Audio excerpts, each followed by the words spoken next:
I've seen comments on your videos pointing out that you speak English and appear to be Western educated, suggesting that it is hypocritical for you to criticize the West since you benefited from it. Yes, this is a frequent comment that I get. It always amuses me, but really it's quite interesting, actually. It's really very revealing. I'm American, born and raised. I'm a Westerner. I'm an Irish German American. I speak English because that's my language. I dress the way I do. I talk the way I do. And I know what I know because I'm from the West. I'm not talking as an outsider. I come from there. You know, you act like being from there, being a Westerner is supposed to somehow disqualify me from criticizing the West, but it's actually exactly what qualifies me. I know what I'm talking about. I was raised in Pharaoh's palace, in the palace of Pharaoh. I know what goes on there. I know the mentality of the people. I know the mentality of the people in that palace, how they think. I know the ideas and the attitudes that fester in the insulation and isolation behind those walls.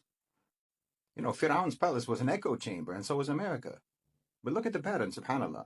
Just like with Pharaoh, when they act like it's hypocritical somehow, or inappropriate, or ungrateful, or what have you, for me to be identifying and criticizing all of the evil and the injustice and the psychological sickness of the West, they talk just like Pharaoh said to Nabi Musa alayhi salam.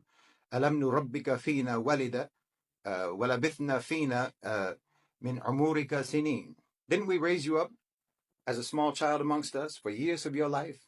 Who are you to talk? Again, like it's supposed to be some kind of a disqualification rather than the perfect qualification. Yes, you did raise me up from childhood.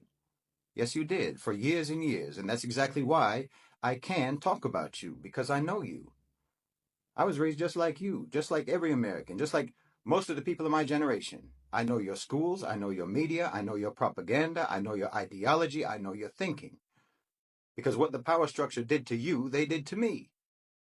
I was given the same paradigms you were given, the same paradigms that they gave you to misinterpret the world, to misunderstand the world, the same blind spots, the same delusions, the same fake as a $2 bill version of history. Oh, I know all of the nooks and crannies of Pharaoh's palace.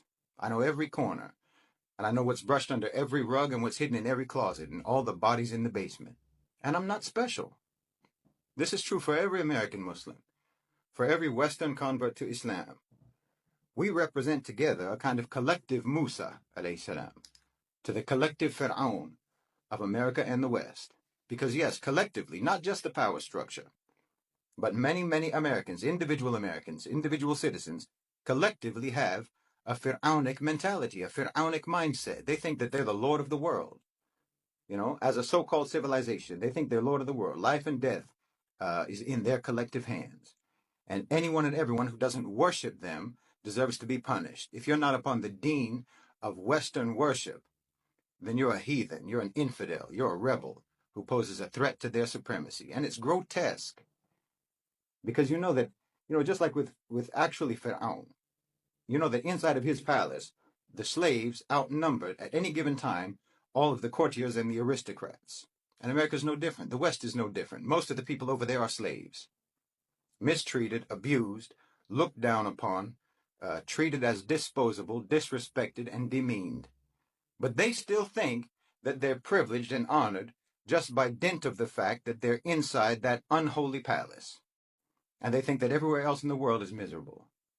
They live in tyranny, but they think that tyranny lives everywhere else. Because that's what their tyrants tell them. That's what they've been led to believe, that the whole world is a wilderness of despotism and oppression, that no one has any rights outside the walls of that palace, that it's all just chaos and violence out there in the world. That's how you can convince them that their chains are jewelry. That's how you can get them to say what a nice car it is that just ran them over. How lucky they are, that they get to pay more for antidepressants than anywhere else in the world. Meanwhile, that society itself is the one making their life so depressing in the first place. No, you need to get out of there. And I don't mean just physically. No, I mean mentally. I mean, it wouldn't actually even do you any good, really, to travel the world if you still have that same Pharaonic mentality. You don't need to get out of the West as much as you need to get the West out of you, out of your mind, out of your mindset, out of your worldview. You need to take those blinders off. But as long as you think that those blinders are actually prescription lenses, you never will. Those aren't glasses that they gave you. It's a blindfold, and you need to take it off. Being Western, when I talk about the West, I'm not talking about just a geographical location. That's not what I mean. It's a psychological location. It's a way of thinking. It's an attitude. It's a perception.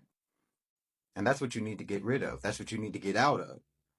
It doesn't matter if you never set foot outside of the walls of Pharaoh's palace. You just have to get outside of the walls of the Western mental prison. And who knows?